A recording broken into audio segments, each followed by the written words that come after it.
I always tell somebody, I'll say, hey, I'm Jeff. And they'll look at me like, okay. And then you say, well, I'm the master distiller from Jack Daniels. And they're like, holy crap. Can I get an autograph? Yeah. Can I get a selfie?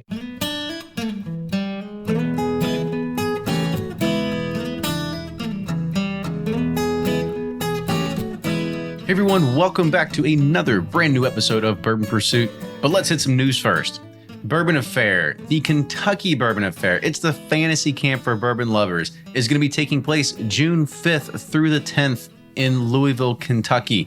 It's a place where you can have intimate dinners and events with master distillers all across the industry, from Jim Beam, Maker's Mark, Four Roses, you name it, all the big dogs in the Kentucky Bourbon Trail, and even some smaller ones too. They're going to be there, and they've got all the events listed out.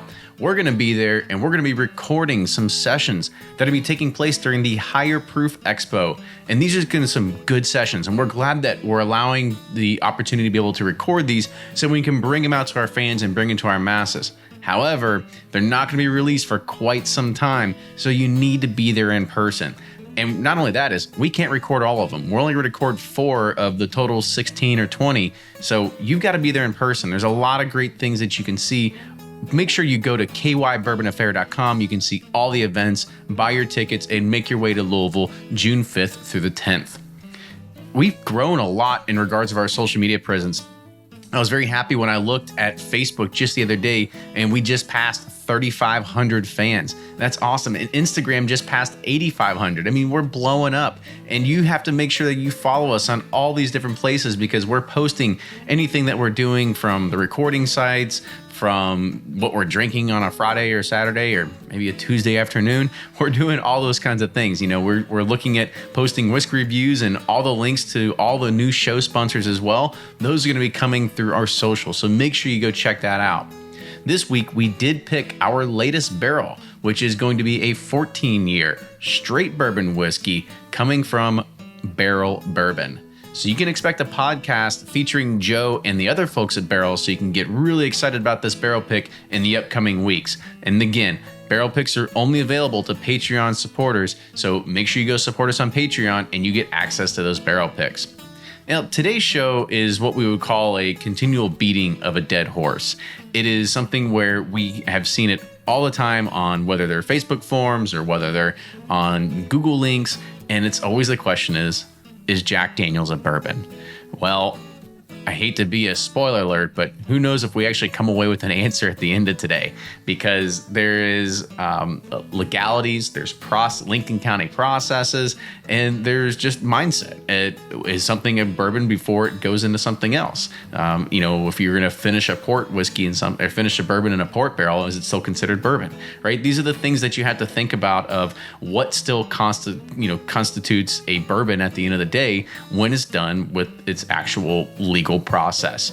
So this is going to be a fun episode, and we get to hear it from the horse's mouth, Jeff Arnett, the master distiller of Jack Daniels. So we got a big dog on the show today to finally lead us down this path. So make sure you enjoy that. Make sure you're also helping support the show on Patreon.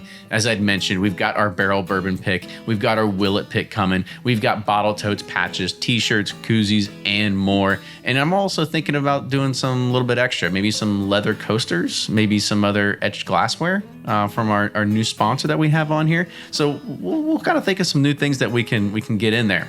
But as I'd mentioned, we're blowing up on social media, so make sure you're following us there, Facebook, Twitter, and Instagram, and you can get, you can follow us. You can see what we're doing, and make sure you tag us in your posts too. We love seeing what our fans are up to, and we love seeing what you guys are drinking as well. And make sure you subscribe to us on iTunes or wherever you get your podcast. And you can also check out the video podcast on YouTube and Facebook. And as always, if you want to get all these new podcasts beamed straight to your inbox, go to bourbonpursuit.com, click on the email button, and you're going to get these beamed straight to your inbox every Thursday morning at 7 a.m. when they are released. So I was getting ready to kick off the show, and I got to starting to record and cut this, and I realized, holy crap, this is episode 150. We've done 150 episodes of Bourbon Pursuit. I'm totally floored. I want to say thank you, everyone that has been listening to this show, that has made it as successful as it is. All our Patreon supporters, you're the biggest help to this, honestly and truly. Thank you so much for helping support this show.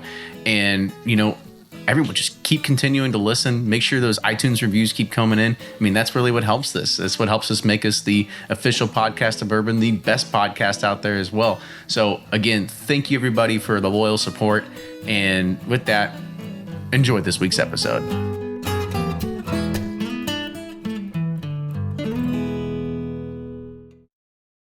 Play Whiskey Wednesday Round 11, the memory game. Until June 26, each week you can win one of our 12 incredible grand prizes. Select 2 doors at checkout. And if they match on drawing night, you'll win that bottle. Not a match? No worries. You still score a Weller 12-year. Every $5 ticket gives you 5 chances to win, including 4 weekly bonus prizes. Get your tickets now at give270.org. Charitable Gaming License ORG 0002703. Ed Bly and Rising Tide Spirits are back again with a new release of Old Stubborn Bourbon. And this release of Old Stubborn is a premium hand marriage of 10, 11, and 12-year cask strength, barely filtered pot still bourbon. It comes in at a staggering 123.8 proof. And the flavoring grain for this one, which the last one was wheated, but this time it's now rye. Rich, sweet, and bold with a long finish that's sure to be another eye-opener.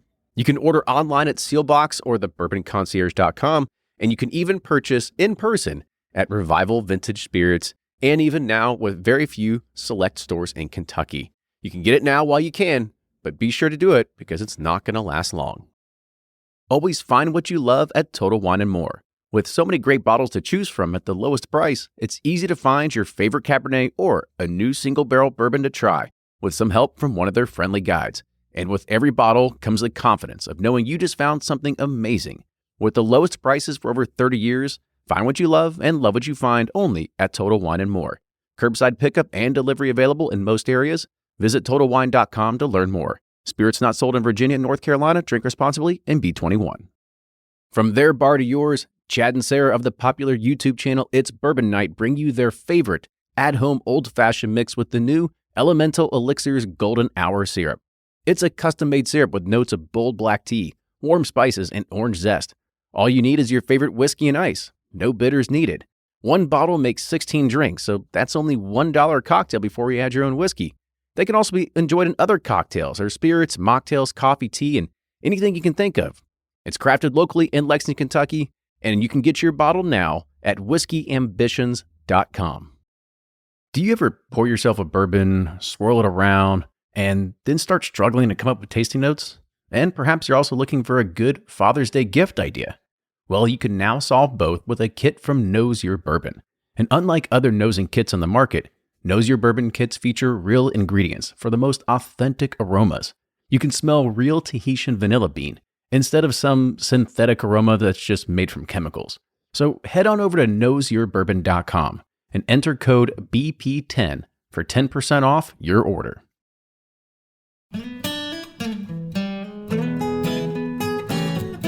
Welcome back to the episode of the Bourbon Pursuit Podcast, the official podcast of bourbon.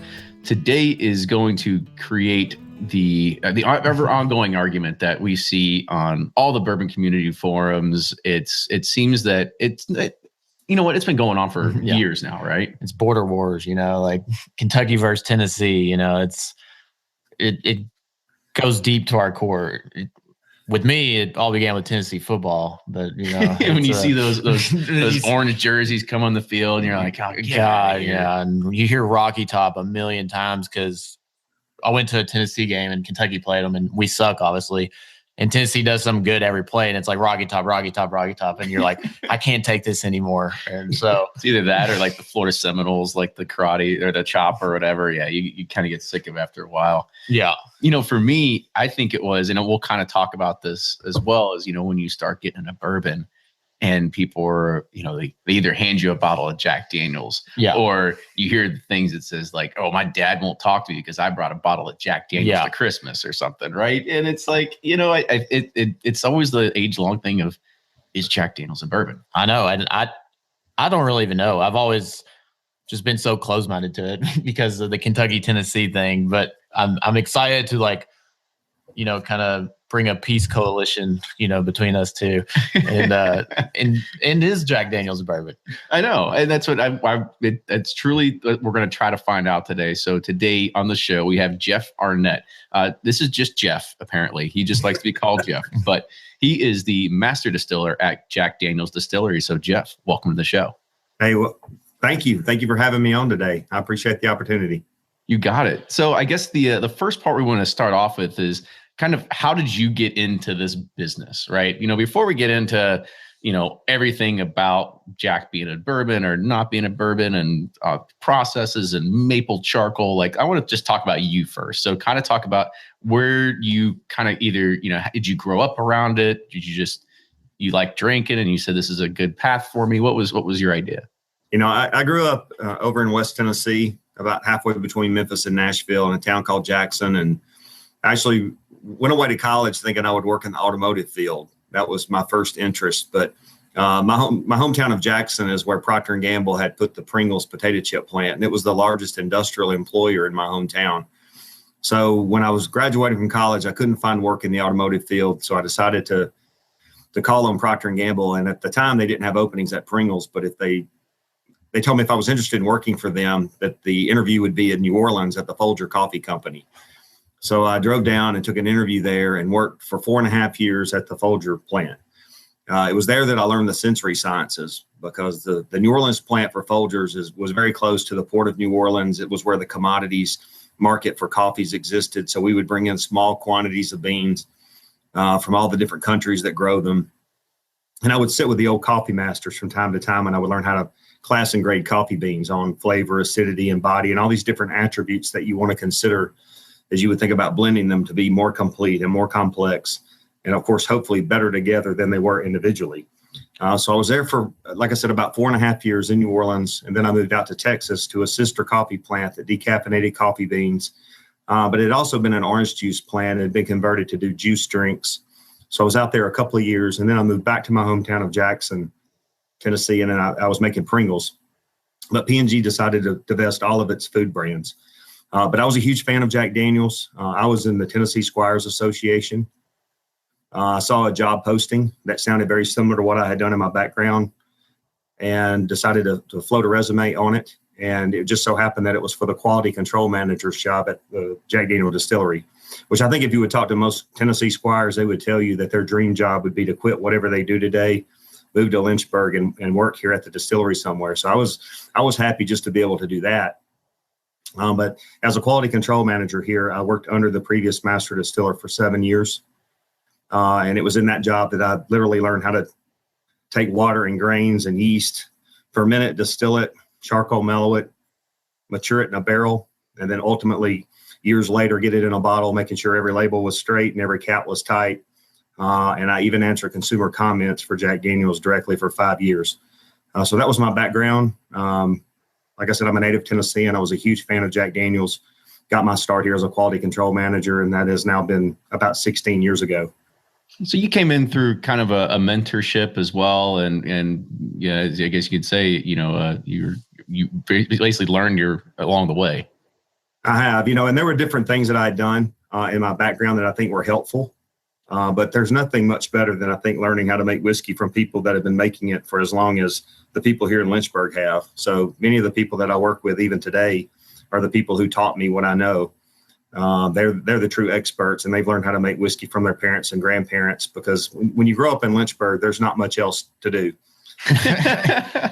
make lemonade, Lynchburg lemonade. Yeah, I guess you could work for the highway department. We do have one of those, but, or sell T-shirts on the square. But if you grow up in Lynchburg, most people kind of set their sights. If they're going to stay in town and want to live in the area, the distillery is by far the best work you're going to find. It's a great place to work, a great group of people to work with. I absolutely love coming into work every morning. It's sort of a pastoral setting. I've always been in a cinder block box that didn't have any windows. When it came to manufacturing, because I didn't want you to know if it was day or night. They tried to kind of factor out all of the external factors so you could run 24/7. But here you look out and you see tourists walk by, you see it snow, rain, sunny days, watch the ducks and the turkeys around the property. It's an awesome place to work. and I have to kind of pinch myself a lot of days when I drive in because I feel very fortunate to be here. Well, good. So one more question about your past, since you had so much experience at the Pringles company. I mean, is it true that the only reason they started is because they ran across a bunch of case of old tennis ball holders and they just said, that looks good. Put the potato chip on. Because once you pop, you can't stop. I think, P&G would often see a need in the marketplace, wouldn't necessarily always execute the best idea against it, but they at least would try. One of the things that the Texas plant that I worked at did was, this was the before the days of the Keurig machines and the K-cups. Procter & Gamble created a thing called Folger singles, which they recognized that people would want a cup of coffee and didn't necessarily want to brew a whole pot. So that was their first attempt to answer that consumer need. But, I would tell you that most people didn't think that was a great idea, because I think of what we produced, it was like going out with our employees back home because we couldn't sell it. They're like 15 years too soon. Yeah. But the great thing about the Pringles is it's so compact, you could ship literally all around the world from one spot. You could nitrogen blanket the can. It was a fiber fold construction, so oxygen couldn't get in there very easily. It was much better than a big puffed up airbag, which is what you typically get your chips in. And so they could ship, all the way to Japan from the Jackson plant. So it was 40 acres under roof, had 1,300 employees making over 35 million cases of chips when I left 16 years ago. So I have no idea how much larger they are today, but it just to say it was a huge operation there. That's a lot of potato chips. Yeah, it is. So so the next question is, I kind of wanted, I don't really know too much about this. I want you to talk a little about the history of just Jack Daniel's, the distillery. Like, was there really a man named Jack Daniels? Like, I have no idea about anything. Yeah, just shed a little history just about that and the brand itself. Okay, first of all, there was a man named Jack Daniel. Actually, Jack was his nickname. His name was Jasper Newton Daniel. Was born here in Lynchburg and never knew his mother. Was a young teenager when his father died of pneumonia. So he found himself orphaned at a very young age. He ended up moving away from home and ended up on the who was a farmer. He was a Lutheran minister. He also owned the general store on the square, and it was on that property that Jack learned how to distill whiskey.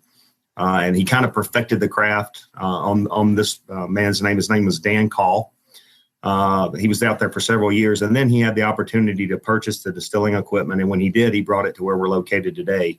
About what time era was this? What were they? Yeah, we're still uncovering some of the details of our history as far as who was, the actual person that he learned how to distill from on the Call farm. We believe that we've gotten recent data that's pretty much pinpoints that it would have been a man named Nathan Nearest Green, who was a slave at the time.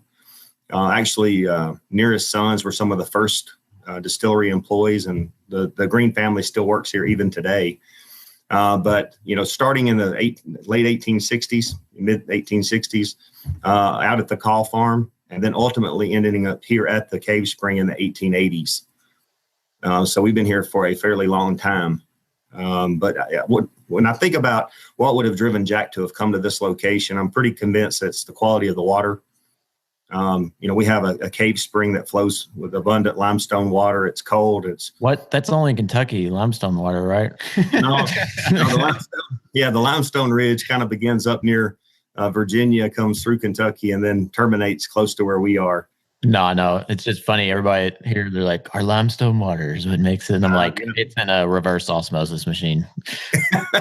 Well, we don't do anything to our water other than just kind of get the particulate out of it up through fermentation. So we know that the quality of the water definitely is vital in fermentation.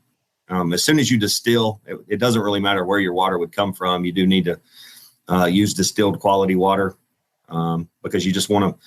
You're not necessarily creating character at that point. You're just trying to preserve it after the distillation column and through the barrel. But nevertheless, we think Jack came here in the 1880s. Not sure exactly what date it is, but we've been here for a long time, and I'm convinced the water was one of the main drivers that brought us here. And but he's as an orphan, only 5'2" when he was a full-grown man, so he was not a real tall guy. But starting out making medicinal whiskey for a Lutheran minister to be sold here in the local general store, Jack Daniels has grown to become the #1 selling single label of whiskey today. and every drop's still made right here in Lynchburg, a town that only has one red light. And like I said, if you don't make whiskey, I don't know what you do. Yeah. So in Kentucky, there's tons of distilleries. Was distilling a thing in Tennessee, or is Jack Daniels you hear Dickel and Jack Daniels, but is it a thing like it was here back in the day? Yeah, because we have so many defunct DSPs that are out there Yeah. and things that were lost to prohibition. So kind of talk about that. Sure. That history. Yeah, if you go back in history, back before prohibition here, there were dozens of distilleries that were all located in this area. The county where we're located is the second smallest county in the state of Tennessee. It's called Moore County. Both by geography and by population, it is the second smallest. But the charcoal mellowing process has been given the title of the Lincoln County process because before Moore County was built, Lynchburg, the community where we're located, was part of Lincoln County. They passed legislation in the early 1870s in Tennessee that said if any community was more than a day's ride by horseback to a courthouse, that they were going to build a new courthouse and create a new county. So pretty much anywhere you're standing in the state of Tennessee, you shouldn't be more than about 20 or 25 miles from a courthouse, because that was roughly what I think, were figuring. It has something to do with the topography and how hard it was to get around by horseback. But before the days of highways and cars and things like that, they were trying to connect the state together so you could do business, and courthouses were pretty much where all the legal business would be conducted. So Moore County was literally constructed after the whiskey distilleries were already up and running here.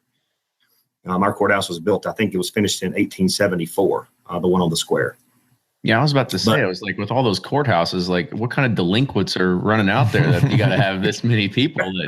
Now you see business purposes. I get it now. Yeah. Yeah, you didn't have a lot of attorneys' offices where you could go and sign legal documents and get them notarized. So everything happened at a courthouse back in those days. So they started adding courthouses and making it easier for people to do business and get legal documents signed. So, but there were dozens of distilleries around Lynchburg that were all taking advantage of the cave spring, or not the cave spring, but the limestone springs that exist here. We do have a lot of limestone springs in the area. None of them are as big, I think, or as high quality as this one. And I think that was kind of Jack figuring out if he was going to be serious as a whiskey maker, he needed to get himself a decent water source. So he purchased this property, and that's where we still are today. When did, I guess, Jack make its mark, or what was its turning point, to make it a national known? Like with Jim Beam, it was like the war, they were sent to. When did Jack become Jack Daniels? Okay. I think there've been a couple for us, and the first one would have been in 1904. And that was when Jack traveled to St. Louis to the World's Fair, the World Expo of Whiskeys, and he got voted world's best whiskey gold medal there. And so he actually won that one himself. That was before Jack passed away. And then he continued to compete after that. We don't put Jack Daniels into many whiskey award type things anymore, because I think so much of that is just trying to make a name for your brand. And Jack Daniels has already got, I think, 98 or 99% brand awareness. So, very few people that are of drinking age who haven't heard of Jack Daniels at this point. But yeah, I would say that in 1904, the first gold medal would have been a turning point to put Lynchburg and the Jack Daniel distillery on the map. The other one, I think, from a pop culture standpoint, that made Jack Daniels more of a household name would have happened in 1955. And that was when Frank Sinatra held it up on stage and said, "Ladies and gentlemen, this is Jack Daniels, and it's the nectar of the gods." And our sales doubled the next year. We went from we were still a small regional whiskey company in 1955, but we went from selling 150,000 cases to 300,000 cases from 55 to 56. And it put us on allocation for the next 25 years. So we literally could not make enough Jack Daniels until the late 70s, early 80s. And it was at that point that Jack Daniels became an export brand. And now we're in 170 countries. So I thought you were going to say Animal House, the pop culture. Some of those things, you kind of love them and hate them at the same time. Yeah. I guess that was cool, but oh no. Yeah. I was like, wonder how much they paid to be on that. Yeah. Probably not as much as you think. Yeah. Yeah. I'm not sure we should be sending Kesha any Jack Daniels when she's brushing her teeth with it. Yeah, exactly.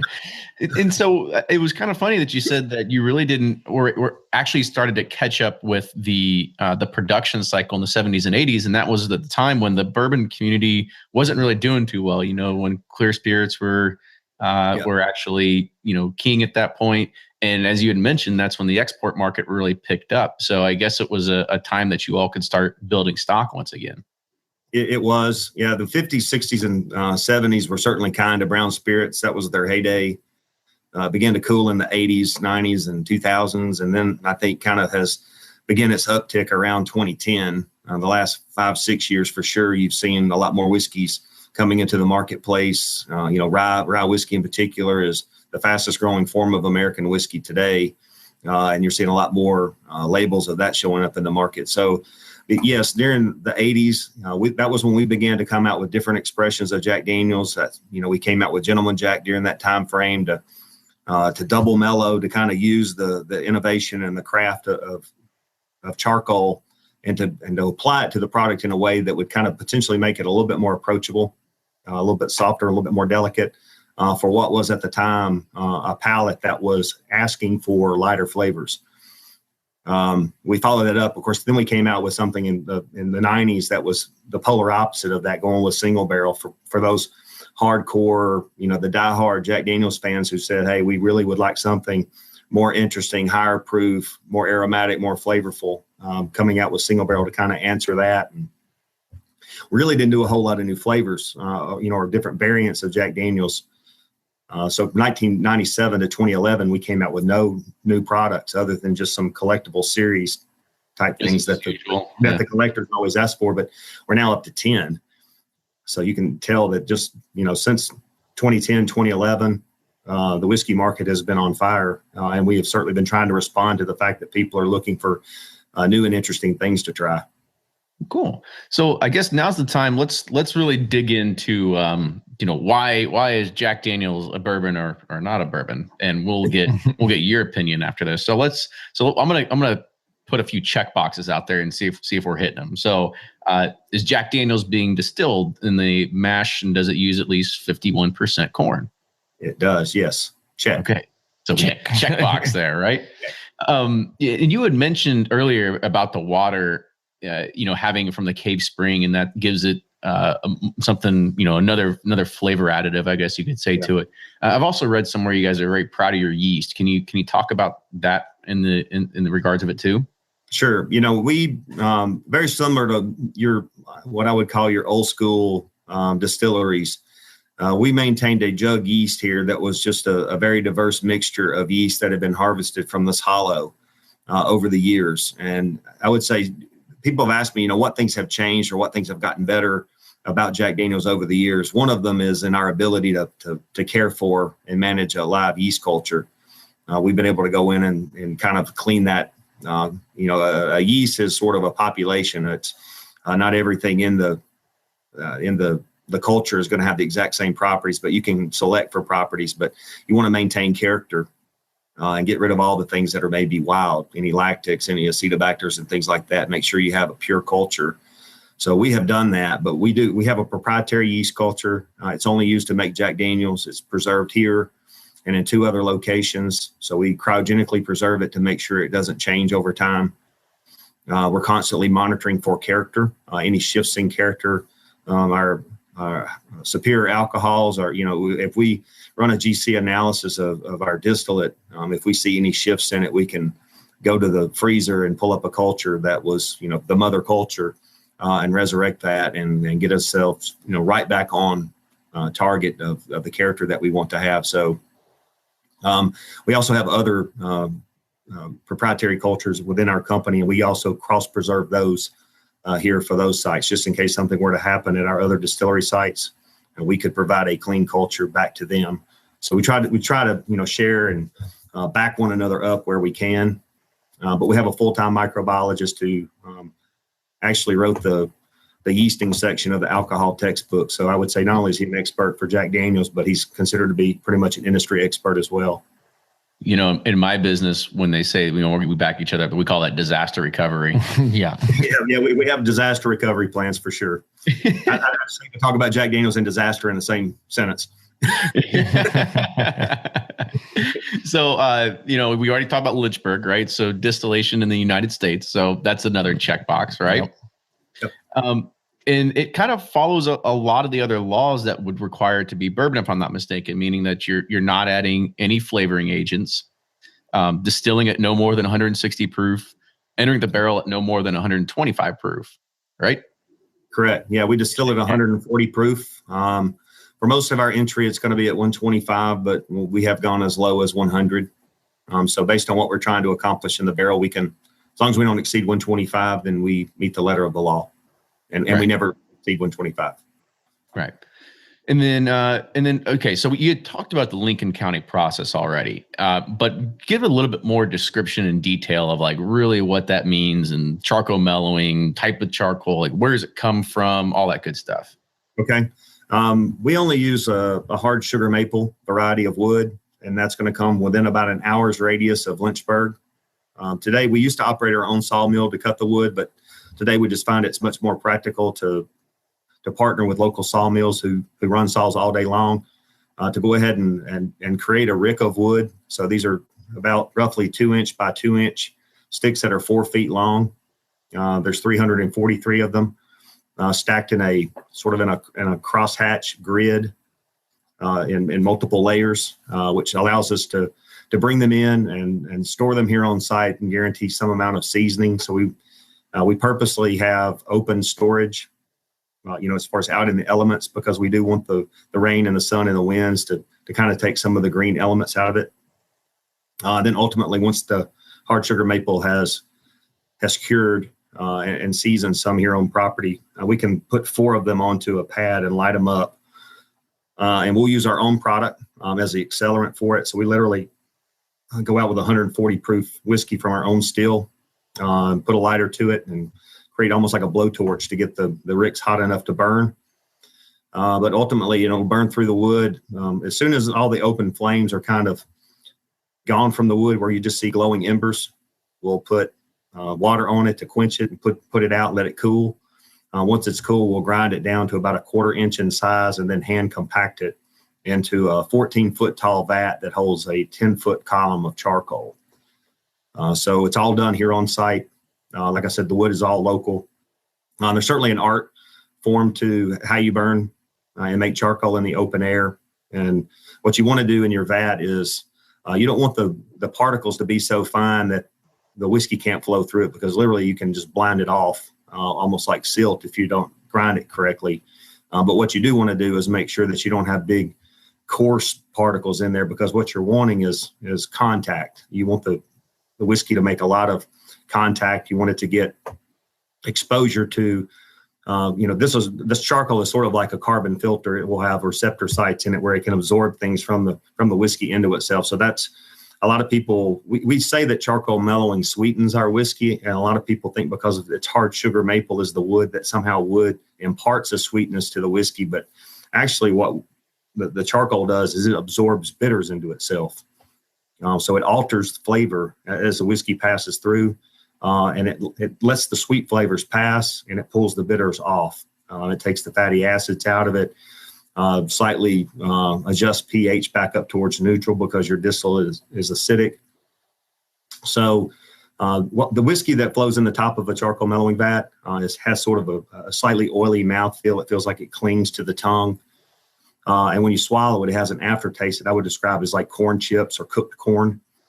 But it shows up in the bitter zone, which is in the back of the throat. And then days later, if you taste the distillate that's coming out the bottom of the vat, it's very clean, light, and sweet, but very much on the tip of the tongue, which is where the sweet zone is located. So we allow people to do actually those 2 samplings on different tours here, where you can taste our distillate before charcoal mellowing and after. Before is, in every regard, a bourbon. There wouldn't be any exceptions. The only thing you would need on that to complete the picture would be a new charred oak barrel, which is what we do. That would be the last checkbox that you would need. So it's just this one additional step that we're doing that we feel like makes us different. And I can tell you a little bit more about the history of bourbon and Tennessee whiskey in the eyes of the Federal Alcohol Bureau too. Well, let's touch on that here in a second, but I kind of want to just scoot back real quick to the actual charcoal filtering itself. So you said that it takes days to filter out through, right? I mean, when I heard that, I was kind of like, oh, what's it take, like an hour or something? You said it takes days. No, it'll take days. the vats, we have 72 of them, and we're flowing at about 60 gallons, I would say, on average a minute. So each vat that we have in service, you're always taking vats out of service to change the charcoal out, drain them out, wash them out. So it's normal that we're going to have about 60 to 65 vats in service of the 72, but you're going to flow at about a gallon a minute into those vats. You're constantly flowing in, you're constantly flowing out. You'll have to turn those vats over several times to actually displace everything in them. What we have studied in the past is that a carbon absorption model, typically whatever is going to be absorbed is going to happen in about 12 hours. So that's if I had to get down to the nitty gritty of how much time does the whiskey need to be in a vat to get the magic worked on it, it would be around that length of time. But what we've learned is that, I don't know that 10 feet is necessarily the perfect amount of charcoal, but I would tell you it's a good amount because it gives the vat life. It means that we don't have to go in there and constantly change out the charcoal because, with charcoal being similar to a sponge, when a sponge gets full, the only way to make it useful again is to wring it out, once it's saturated and full. There's no way to do that with the charcoal. And if you would imagine when a new charcoal mellowing vat goes into service, most of what happens to the whiskey happens within those first few inches of charcoal. But over time, that surface layer will begin to get saturated and it won't be able to hold anything. So the whiskey will have to work its way further through the vat before it will find charcoal that can kind of work the magic that it needs to. So over the course of the life of a vat, we recognize that there's this line that's going from the top to the bottom of what is active charcoal versus what is saturated. And you just don't want to hit the bottom of the vat. So we're tasting every vat that's in service every week, checking to make sure that what's coming out the bottom doesn't taste like what's going in the top. It noses differently and it tastes different. And but we're not leaving that to chance. We have 100 full-time employees who serve as tasters in addition to their normal jobs. And about half of that 100 do nothing but before and after charcoal mellowing sensory work for us. It seems like a highly inefficient process. Yeah. Well, and that's probably why a lot of people quit doing it, gave up on it years ago because, there was the Lincoln County process. And that meant that all the distilleries down here kind of use some form of it we're known for. We came back up after Prohibition and continued to do it. Very few distilleries in this area came back up after Prohibition. But Jack Daniel's had built a reputation off of it. I do think that it makes whether you're a Jack Daniel's fan or not, it makes Jack Daniel's unique. It makes it different. And for a lot of people, it makes it their favorite, which is why I think we have such a loyal following with Jack Daniel's today, because it's distinctly different before and after charcoal mellowing. It just wouldn't be Jack Daniel's if it wasn't mellowed. So let's talk about some of those regulations, right? Because when I look at the entire scope of the checkbox, right, it hits every checkbox to ever be labeled as a bourbon, right? It's bottled at least 80 proof, American made, new charred oak whiskey barrels. So if I think about it, like there's this big spin of craft movements that are happening as well. And they could definitely do something with the new distillate before they go and put in a new charred oak barrel. However, you guys want to claim this as purely Tennessean or whatever it is. So I kind of talk about what you said, the regulations and the federal regulations between what you're doing to be called bourbon, your particular take, if you want to go ahead and put yourself on the line too.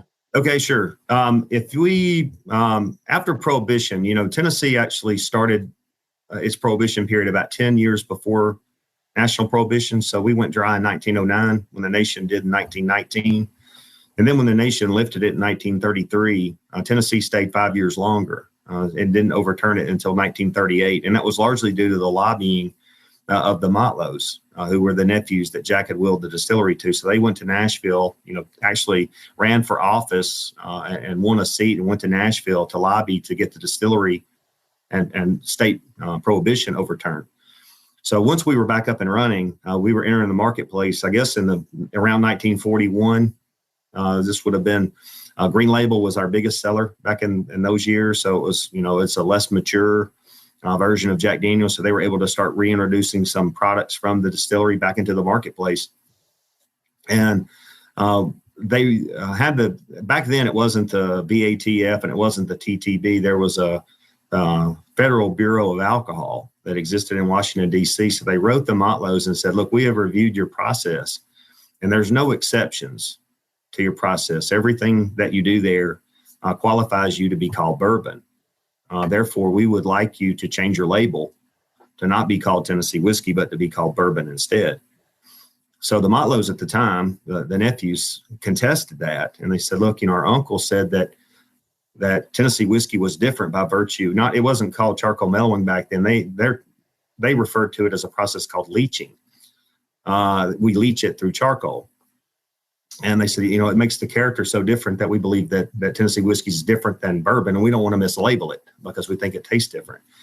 So to settle the dispute, actually, they traveled to Washington, D.C., and they took the before and after versions of our distillate, showing it what it tastes like off the still and what it tastes like after charcoal mellowing. And they did a comparison of the other bourbons that were being produced out of Kentucky at the time. And they wrote us a letter, and this was dated December of 1941, where they said, we've tasted your product, and we agree that you don't have the character typical of bourbon whiskey. Therefore, we will not contest your label any longer. So the Motlows literally took a stand for Jack Daniel's to not be called bourbon, even though in the eyes of the federal government it qualified.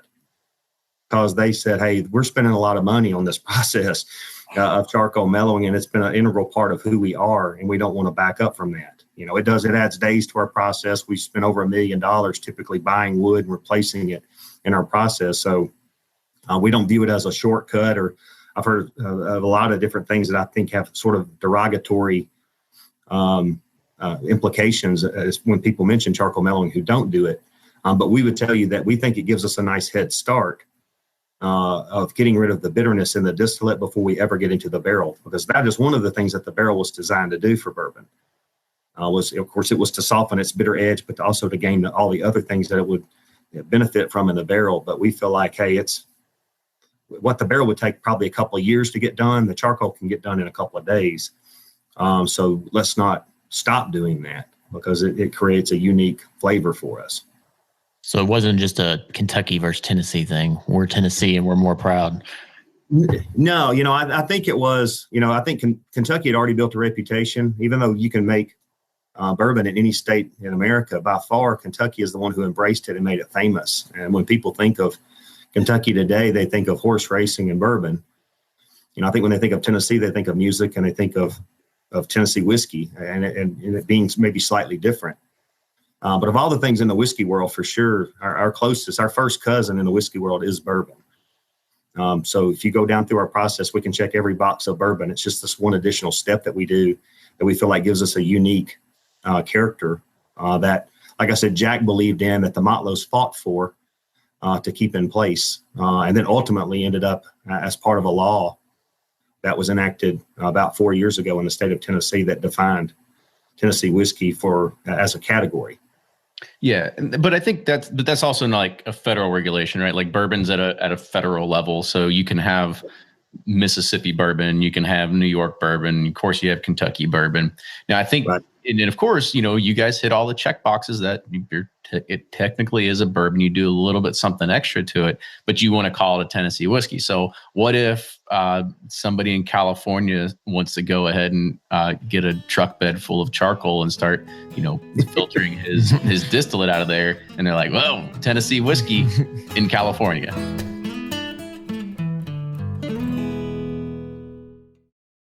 If you're anything like me, then you can't get enough about bourbon. And that's why I'm a subscriber to Bourbon Plus magazine. Bourbon Plus is a quarterly publication that tells the stories from the heart of bourbon, the farmers who grow the grain, the distillers who labor over the process, and the people like you and me who raise their glasses to celebrate it all. Subscribe to Bourbon Plus magazine today at bourbonplus.com, that's PLUS.com, and use code PURSUIT at checkout for $5 off your subscription. Shopify's already taken the cash register online, helping millions sell billions around the world. But did you know that Shopify can do the same thing at your retail store? Give your point of sale system a serious upgrade with Shopify. Shopify's point of sale is your command center for your retail store. From accepting payments to managing inventory, Shopify has everything you need to sell in person. And with Shopify, you get a powerhouse selling partner that effortlessly unites your in-person and online sales into one source of truth. Track every sale across your business in one place and know exactly what's in stock. Connect with customers inline and online. Shopify helps you drive store traffic with plug-and-play tools built for marketing campaigns, from TikTok to Instagram and beyond. And get hardware that fits your business. Take payments by smartphone. Transform your tablet into a point-of-sale system or use Shopify's point-of-sale Go mobile device for a battle-tested solution. Plus, Shopify's award-winning 24/7 help is there to support your success every step of the way. Do retail right with Shopify. Sign up for a $1 per month trial period at shopify.com/bourbon, all lowercase, and go to shopify.com/bourbon to take your retail business to the next level today. Shopify.com/bourbon.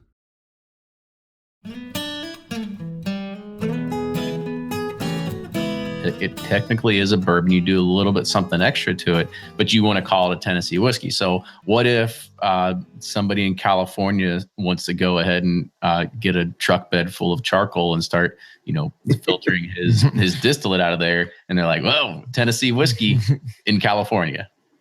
Well, part of that is the federal codes also say that you can't claim a geographical distinction that you don't really have. So if you call yourself Kentucky bourbon, it needs to have been within the confines of the state. Likewise for Tennessee whiskey. But what our law established was that you needed to do more than just be inside the state of Tennessee to declare something a Tennessee whiskey. And because not every whiskey that's made in Kentucky can call itself bourbon. And Kentucky kind of had the foresight and understanding that the word Kentucky adds benefit to a bourbon label. It has the reputation for making great bourbons. And so there is a state law that besides the federal code further defines what a Kentucky straight bourbon is, because they didn't want people driving a tanker of bourbon through the state of Kentucky and calling it Kentucky bourbon just simply because it had, ridden I-65. So, and likewise, same for Tennessee. Yeah, we felt like we didn't want people necessarily shipping GNS into the state and then finding some little nuance in the codes that allowed them to declare that a product was made in Tennessee if it wasn't.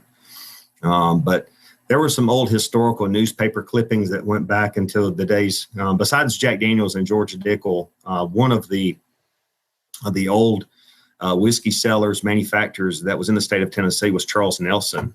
And his great-great-grandsons, Charlie and Andy, have resurrected the brand. They were in Greenbrier, which is just north of Nashville, but they found these obscure newspaper articles that talked about Charles Nelson, who actually was a much larger distiller than Jack Daniel back before 1900, but talking with Jack Daniel, talking with George Dickel about actually making a law that would define the charcoal mellowing process or the Lincoln County whiskey process as a legally defined product of Tennessee. So they were even thinking about it years ago, that they said, hey, this is something that's unique and distinct about the state of Tennessee, and maybe it's something that's worth protecting. Scotch. So George Dickel does this too?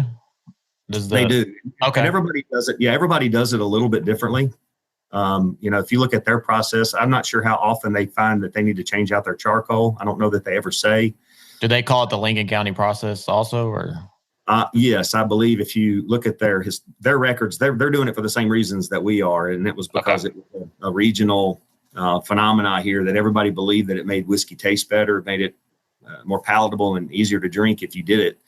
But if you go back in their history, they talk about they had a distiller many years ago who said that he felt like charcoal mellowing worked better in the winter.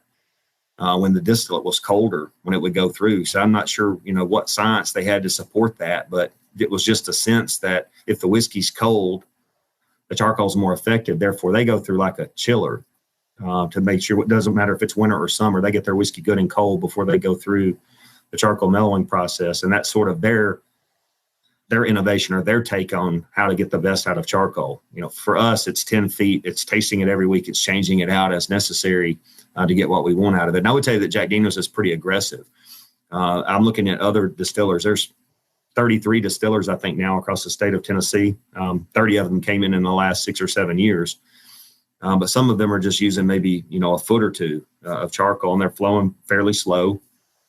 But I've told people, I said, you need to decide what's right for you to do it. But by keeping it kind of it gives you one more talking point about your brand.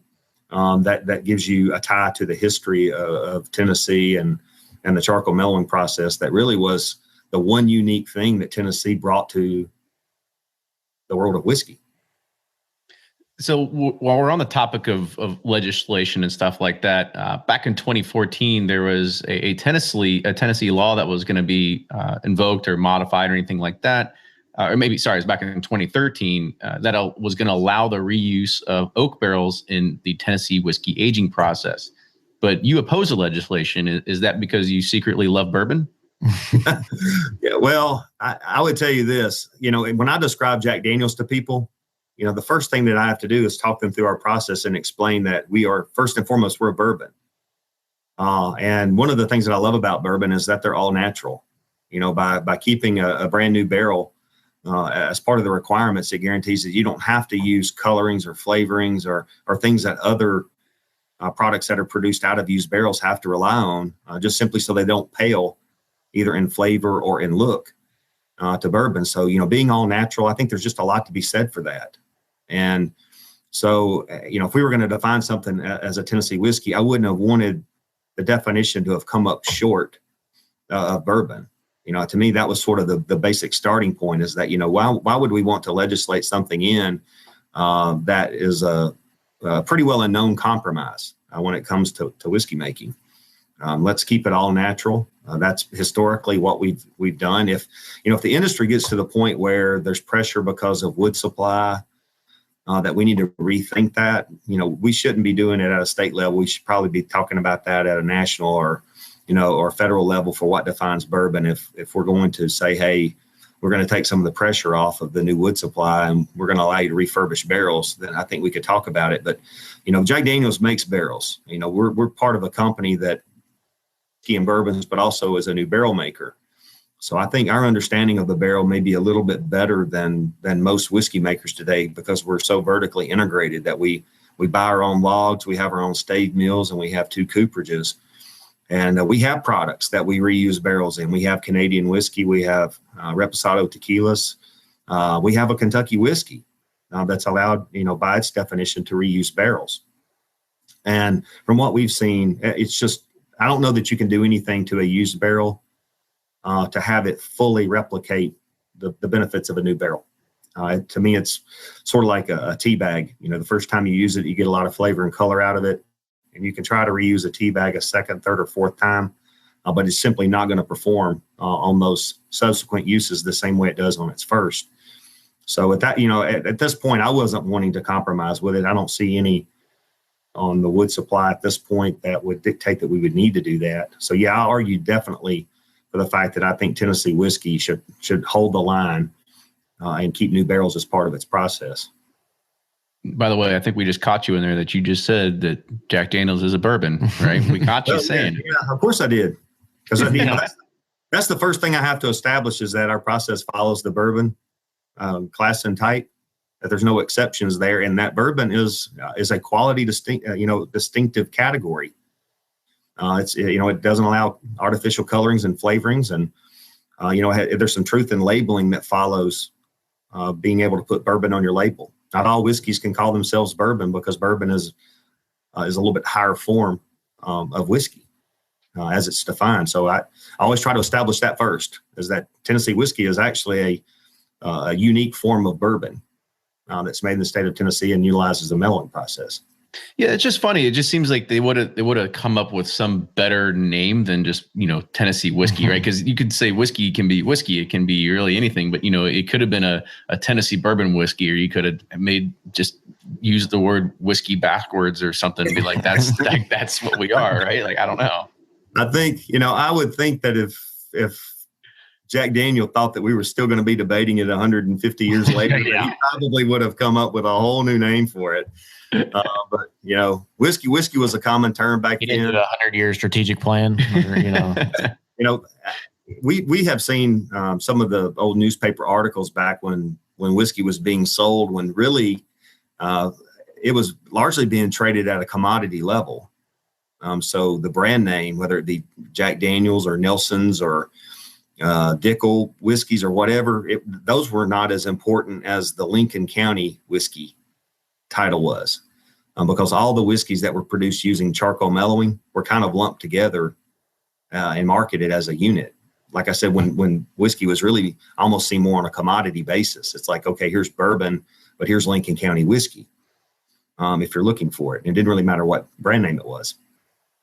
Gotcha. So when we, you had mentioned like, he probably should have thought of this. And I guess the question to you is like, why do you think the general public even cares if it's categorized as a bourbon or Tennessee whiskey? I mean, is it because people like us, we have too much time on our hands and we just want to Because we overanalyze everything these days.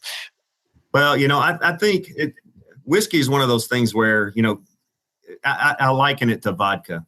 Does it really matter where your vodka is made as long as it's pure? You can argue over who tastes least, and that's more important than maybe where it was made. But when it comes to whiskeys, there's so many different variants, and I think the location that it's made almost sets an expectation in your head that Kentucky bourbons are going to taste like this, Scotch whiskeys are going to taste like that, Canadian whiskeys will taste like this, and Tennessee whiskeys, like I said, kind of have their own distinct character. A little bit lower in rye as a general rule than Kentucky bourbons, and then charcoal mellowing kind of really brings the sweetness forward. So I think that becomes important because whiskey is more a product of its place than maybe any other distilled spirit.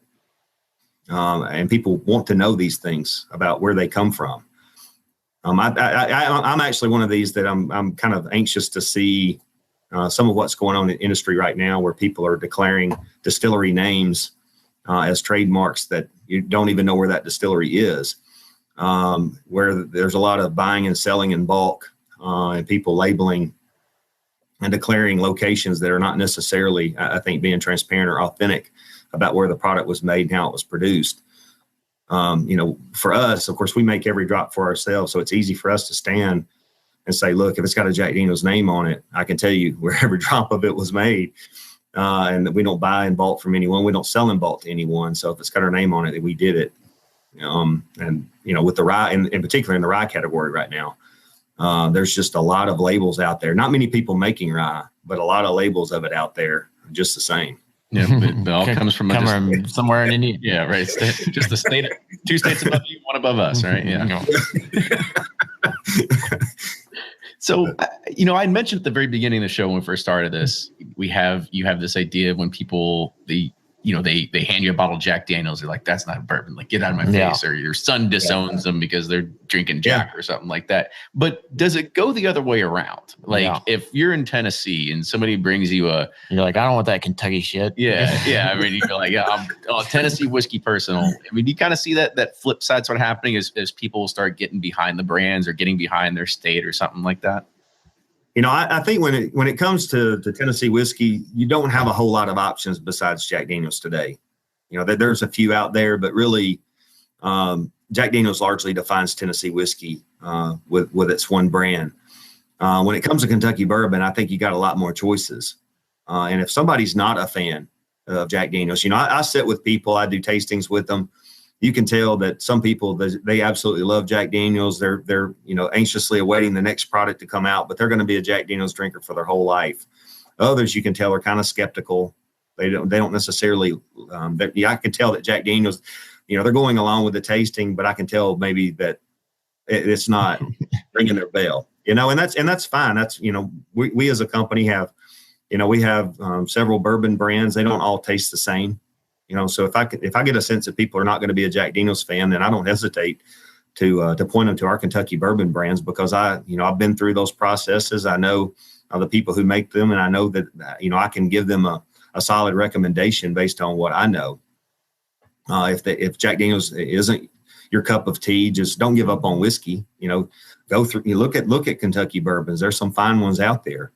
Do you give him Chris Morris's cell phone number and you're like, here, just go? I try not to do that, and I think hopefully Chris doesn't hand mine out very easily either. But but I know that Chris Morris is also a big fan of Jack Daniel's, even though he's sort of the mastermind behind our Kentucky bourbons. And I likewise, I don't. From time to time, people ask me if I'm not drinking Jack Daniel's, what do I drink? I love Woodford Double Oaked. When it came out, that was. I was really stunned. I was kind of stunned because when I saw the label, or I had seen when I think of double oaked, when I tasted that product, it wasn't necessarily It was double oak because it was in a second barrel, but the second barrel actually brings more sweetness to that bourbon than I would have expected based on its name. So it was a delightful surprise, and it's one of my favorites in that lineup. So yeah, I'm actually a bourbon fan, and I drank more than just Jack Daniels. Jack Daniels was my favorite when I came to work here. That's why I was a Tennessee Squire. But I can appreciate a lot of different brown spirits, and I point people towards Kentucky bourbons all the time. I'm much more likely to do that than to push them towards Scotch. There's only been a few Scotches that I've tasted that I really would say would be something tolerable.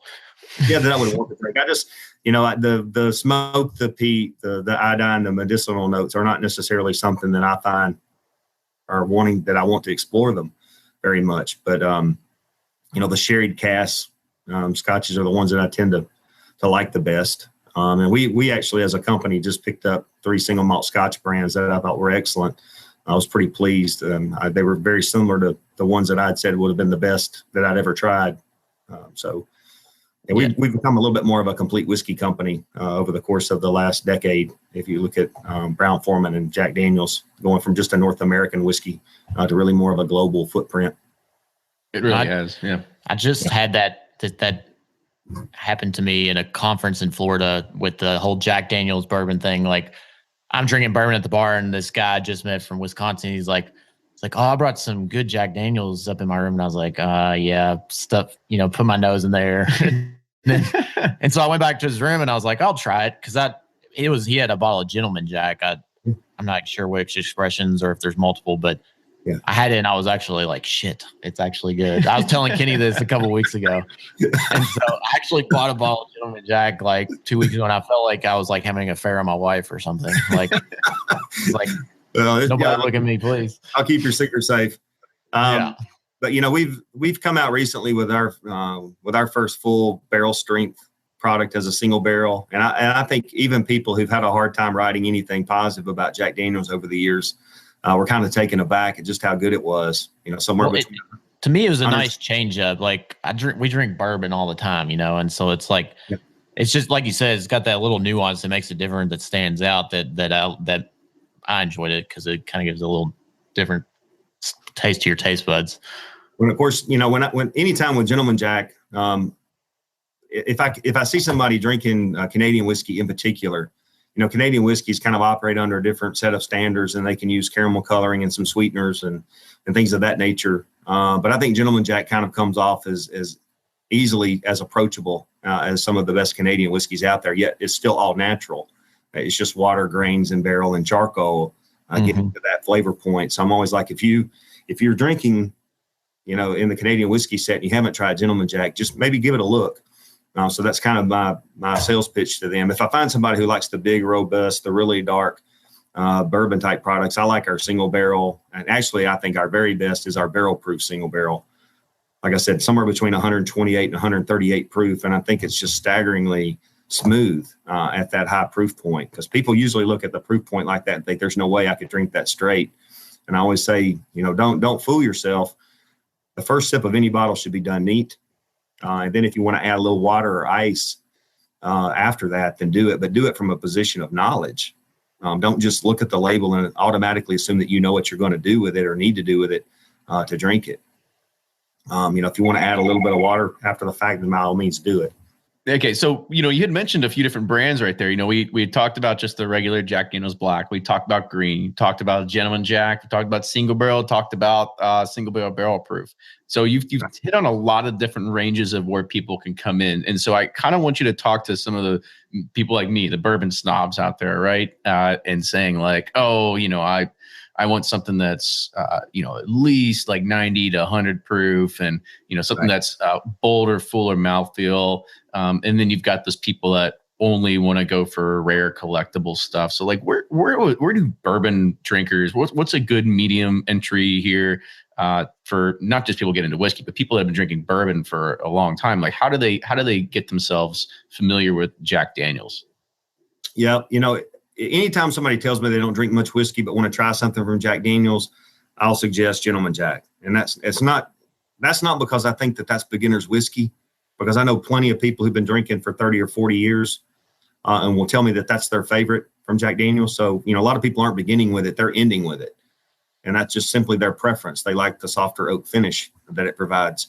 But if somebody tells me I do like brown spirits, and I typically drink neat, or just a little bit of water, but I really like to appreciate a whiskey for its own sake. I don't like to put mixers or anything in it to mask it. Then I would definitely push them towards single barrel for us. To me, it's more aromatic, it's more flavorful. For people who say they like small batch, that they like to explore nuances, you can't get a smaller batch than a single barrel. To me, that is the ultimate small batch, and you get the ultimate variety when you do that. So for us, a barrel will typically yield about 250 bottles, but it can be anything from, I've seen 200 to 300 bottles come out of a barrel. But, assuming that you don't go back to the same store while they're still on the same barrel, most stores, unless they're buying a barrel from us, will just buy a case at a time, which is 6 bottles. So you can pretty much get a turn and try a range of different barrels with us. And I think for somebody who likes it, we do our very best internally. There will be 2 experts that taste every single barrel to let it go to market. When I came here as the quality control manager back in 2001, that was the first product I was given under my watch. I became the single barrel processing manager. That put me on the master tasters panel. I became a huge fan of our single barrel at that point. And even though, I inherited 3 products in the market, when I became master distiller, now I'm up to 10. I still kind of look at single barrel, the single barrel select is sort of my first child. And I definitely am partial to it. I think it's fantastic. I think for somebody who is a bourbon drinker and really only thinks of Jack Daniel's in terms of black label, and there's nothing wrong with black label, but if you're looking for more, then black label single barrel is going to provide it. It's going to be higher proof. It's going to create more interest. I always say it can be really sweet or it can be really oaky, but I promise you that every barrel will be really something. How the hell are you getting 250 to 300 bottles out of one barrel? What's going on with the weather down there? well, if you go, we have about a 30% angel share on that product. So if you look at a 53 gallon barrel going in at 125, you start with about 66 and a half gallons of whiskey in it on a 100 proof basis. So we calculate a 30% angel share, go at 94 proof into a 750. It should net you around 250 bottles. But like I said, every barrel will be different. The warehouse location is going to add a nuance to that, but it's most importantly, it's its toast and char level. We have a proprietary step we do on the barrel that kind of is designed to toast or caramelize the sugars and bring out the sweet notes of the wood sugars. It's those 2 properties, the toast and char, that will most influence whether the whiskey ends up in the front of the mouth, the back of the throat, as far as the sweet or oak levels on it. Or sort of I describe it as having sort of like a pendulum that swings. I describe Jack Daniel's as being sweet to oaky in its range. Single barrel allows you to see the full swing of the pendulum. Gentleman Jack is very forward in the mouth. Old number 7 is meant to be more centered up, being equal parts sweet and oak. But single barrel, we just let it swing. We put some out there that are like liquid candy that are very softly finished, that they're still very high in character. But we may have some that really don't have very many sweet notes, which you would normally assume Jack Daniel's would have. We have plenty of single barrels that are really much more oak driven, really dark, a drier mouthfeel. And in and of itself, I don't think any of those properties are good or bad. It's about letting people try for themselves and determine for themselves what their preferences are. And single barrel allows you the full array of different character that we can create. Yeah. And for anybody that is kind of wondering what that whole toasting process is, you can check back when we had the Brown-Forman Cooperage on the podcast and we talked about all that.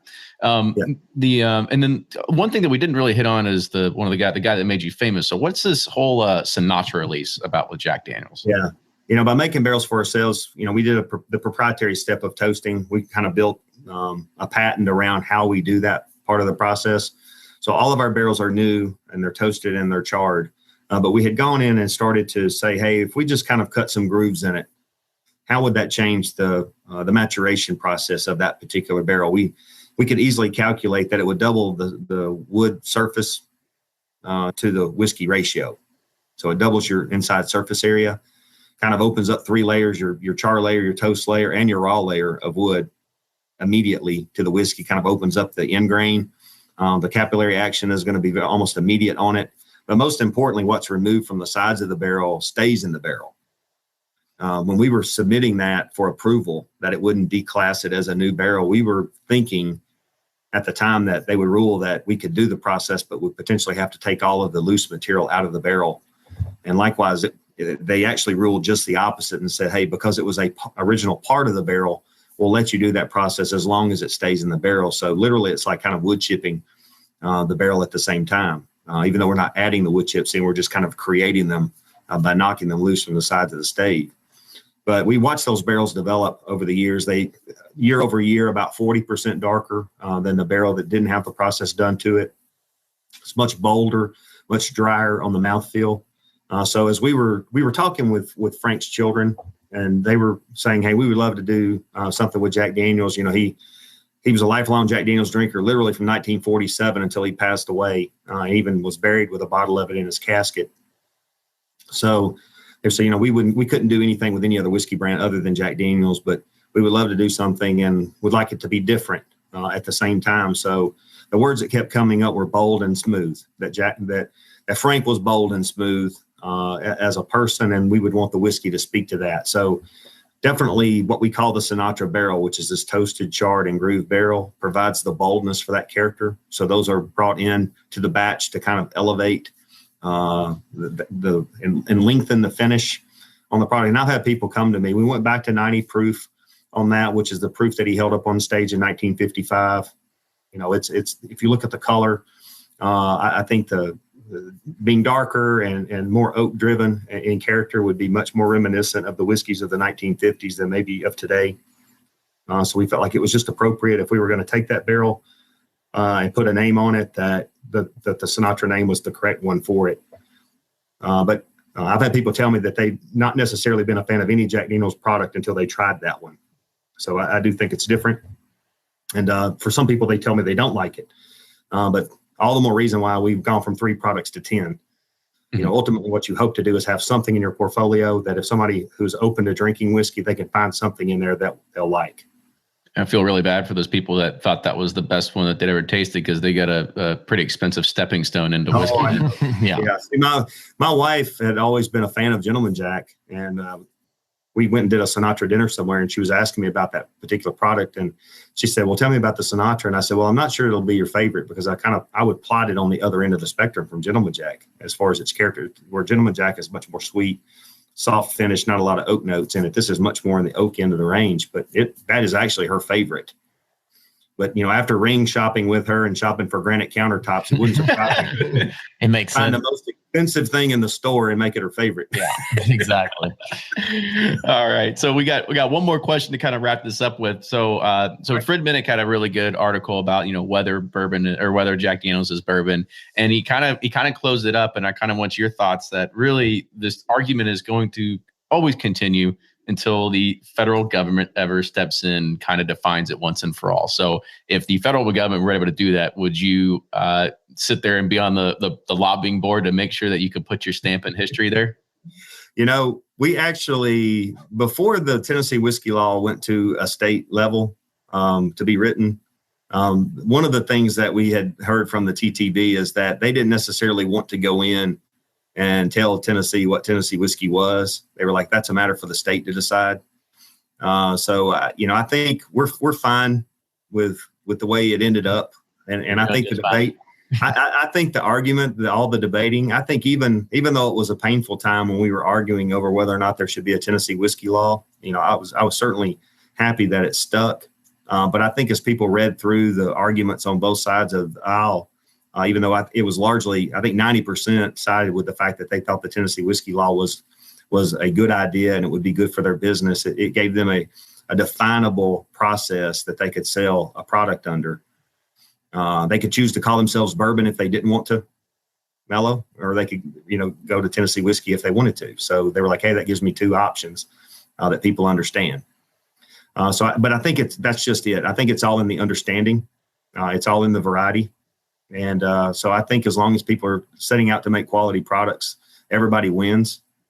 It's just a matter of trying to do some amount of truth in labeling. You know, we feel like the more you can understand about how a product's made, I think the more you appreciate it. And in some cases, the more valuable it makes it, both to the consumer, that they'll say, hey, this is the good stuff. I look at the label and I know what those words mean, and I know the process by which it's made, and this is good stuff. And holds the manufacturers accountable to say, hey, if I don't do it the right way, I can't call it the good stuff. So, I think if everybody accepts it on those terms, everybody wins. Not everybody in Tennessee has to use charcoal mellowing. It wasn't about trying to put us all in the box.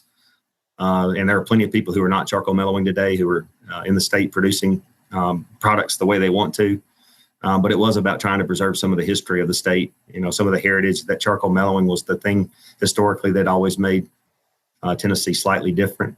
So that it's not where you can't just say, hey, Kentucky, Tennessee, make a choice. They're the same. I think it's actually good for Kentucky and Tennessee if we can say, hey, draw the line, and then now you got choice. You can drink a Kentucky bourbon or a Tennessee whiskey and decide what you like best. Yeah, right. Bond that bridge, so to speak. So Ryan, what do you think? Is Jack Daniel's a bourbon or is it a Tennessee whiskey? How do you define it? I'm gonna say Tennessee whiskey. It's funny. I'm gonna say it's a bourbon. So I'm with Jeff. Keep them separate, and you can choose, whichever way you want to go. I'm gonna say it's a bourbon, but it's got this like tiny. It's like an M&M, but it's got this like tiny candy shell around it, right? Yeah. That makes it just a little bit different, right? So. What I would tell you is I go into stores all the time, and there's seldom, if ever, a Tennessee whiskey section of the store. But a lot of times they'll have their scotches separated and bourbons separated, Canadian whiskeys. If that's the store format, we belong in the bourbon section. Yeah, the most popular around here. Preferably at eye height. Yeah, I bet. Yeah. Well, Jeff, I want to say thank you again for coming on the show today. If people want to see you in work and kind of see you doing your thing, like what were some appearances that they can make at the distillery or anything like that? Where can they find you? I think I don't always know where I'm going until I'm going. I have a couple of trips. About half of my travel is outside the U.S., which reflects the fact that we're sold in 170 countries today. But I have an assistant distiller. We try to keep either he or I out most of the time, trying to just educate people on how Jack Daniel's is made and that we're real. Let them ask questions and stuff like that. But our Facebook page is usually pretty good to let people know where we're going to be making appearances ahead of time. But of course, the best place to find me, 80% of my time I spend in Lynchburg. So if people are in the Nashville area, it's only an hour south. It's a beautiful drive down. We're giving tours all but 4 or 5 days of the year, which are the major holidays. Hey, I'm coming down to Florida and I pass Lynchburg on my way. You can do it. We're a dry town, which means we don't have any liquor by the drink. So there's no bars or restaurants that can serve alcohol on our square. But we have bring your own. But we have the right as sampling. Yeah, the laws have changed over the years, and every brewery, every winery, and every distillery is allowed to do a sampling tour of their facility as long as it's 100% site produced. So we have 2 different tour formats that include tastings. So you can try our high end range of Sinatra and Gold and Barrel Proof and Rye, or you can do what I would call the Flight of Jack, which is sort of the Gentleman Jack, Black Label, our Honey Fire in that range. So, but based on people's interest level and what they normally drink, we have 2 different tour formats to support that. Well, that's the best place to find me. 80% of my time I'm right here in Lynchburg, and I always consider it a privilege to stop and shake people's hands when they're on tour. Awesome. Well, Jeff, I appreciate it. This is it's been eye-opening for me, especially, I'm a bourbon snob, like, don't get me wrong, right? Yeah, so it was definitely an eye-opening situation, and I learned a lot more than I thought I was going to learn. So this is very, very good for me. Yeah, I totally agree. Kenny is a snob, but I'm hoping, bourbon's great, and that'll be always my go-to. But I'm always interested in trying other things. So I'm hoping our listeners and stuff will kind of put their loyalty to bourbon aside and give Jack Daniel's a shot. Go try the Gentleman Jack, the single barrel, something like that. Yeah. I'd be the first to tell you, I think it's fantastic that Kentucky is as bourbon loyal as it is. But you have a lot of Kentucky or bourbon fans here in the state of Tennessee for sure. I don't automatically expect that somebody, just because they live hometown, to drink Jack Daniel's, and many of them tell me that they have a bourbon that's their favorite. But just, choose a quality product. Make sure you know where it's coming from, who's making it. And, Read the label, right? It's yeah. I don't know if that's you guys are playing by the rules of the book, right? The laws are right there, right? So listen to Bourbon Pursuit, read the bourbon blogs. They'll give you the straight skinny. That's right. Well, sounds good. So if you like the show, make sure you subscribe to us on iTunes. You can support us on Patreon, patreon.com/Bourbon Pursuit. And make sure you follow us on all those great social media channels, Facebook, Twitter, and Instagram @Bourbon Pursuit. Ryan, go ahead and close us out. Yep. And if you have any show suggestions, feedback, comments, we love hearing from you all. Because sometimes we always run out, or not always, but we and run iTunes out. reviews. iTunes reviews. Yeah. Love give us iTunes a shout reviews. out. Because that helps people find the show more easily. But we just love hearing from the fans and hear what they want to hear so we can bring it to you. And we'll see you guys next time.